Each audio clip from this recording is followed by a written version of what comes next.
Exercice 5, une histoire de nombres mystères. Alors en fait, tu vois, on va se servir de cette propriété algébrique-là qui va nous être d'un grand secours pour retrouver les deux nombres de la question 3. Et sans cette propriété, tu vois, eh ben, on mettrait un peu plus de temps. Allez, on y va. Premièrement, quel est le résultat du programme ci-dessous si on choisit 5 et 8 comme nombre de départ?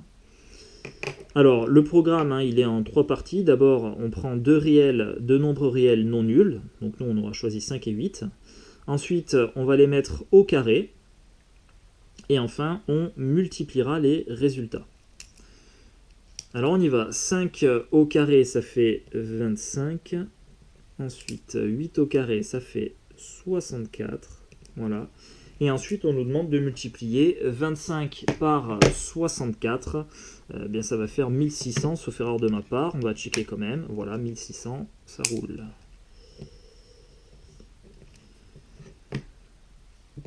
Donc, première question, c'est good. Deuxième question, si A et B désignent deux nombres, écrire une expression du résultat du programme en fonction de A et B. Alors, dans un premier temps, A, on va l'élever au carré, ça fera A au carré. B élevé au carré, ça fera B au carré. Et ensuite, je vais les multiplier entre eux. J'aurai du coup A au carré multiplié par B au carré. Voilà. Troisièmement, retrouver les entiers M et N utilisés comme nombre de départ juste à côté. D'ailleurs, j'ai mis ci-dessus, mais c'est à côté. Sachant que alors M est plus petit que N, et ces deux nombres-là sont plus grands que 1. On pourra commencer par déterminer la valeur de M fois N. Alors intéressant.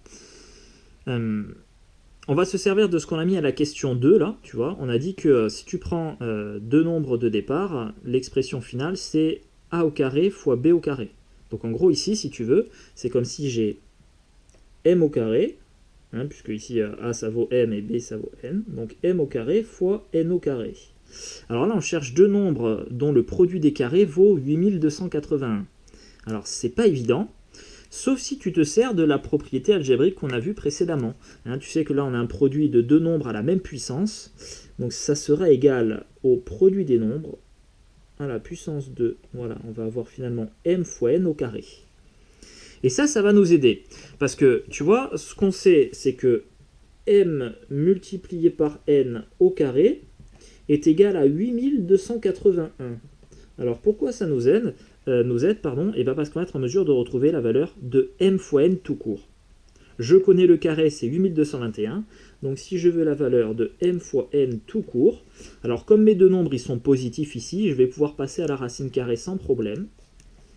Donc je vais avoir 8281.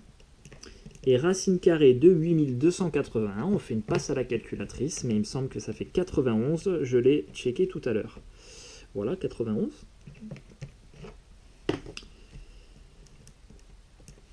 Et maintenant, il faut trouver le produit de deux nombres entiers. On a bien précisé ici un entier. Produit de deux nombres entiers qui est égal à 91. Et nos deux nombres ici, ils sont strictement plus grands que 1. Donc ça, c'est important. Alors, comme souvent, hein, quand on a ce genre d'équation à résoudre, quand tu as un produit de deux nombres qui vaut un autre nombre et qu'on travaille dans les entiers, ce qui va faire fonctionner les affaires, c'est la décomposition en produit de facteur premier. Donc tu vas chercher à décomposer 91 en produit de facteur premier, et tu vas trouver... finalement, on aura deux possibilités, si tu veux, pour 91, tu vas pouvoir dire que 91, soit c'est 1 multiplié par 91, attention, ça c'est pas la décomposition en produit de facteur premier, mais c'est vrai de dire que 91 c'est 1 fois 91, auquel cas je pourrais avoir une valeur ici de M qui serait 1 et N qui serait 91.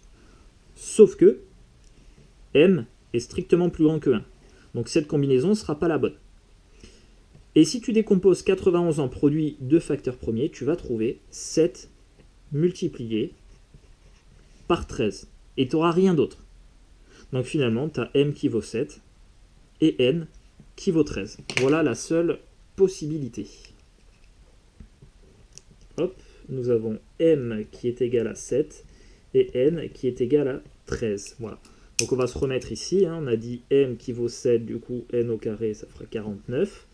N m au carré 49, pardon, n qui vaut 13, et n au carré 13 fois 13, ça fait 169. Et enfin, si tu multiplies les deux, hein, on va vérifier quand même, 49 multiplié par 169, on retrouve 8280. Voilà, donc là, sans utiliser cette propriété algébrique, eh ben, on aurait passé plus de temps à faire plein de tests pour essayer de retrouver les valeurs de m et n.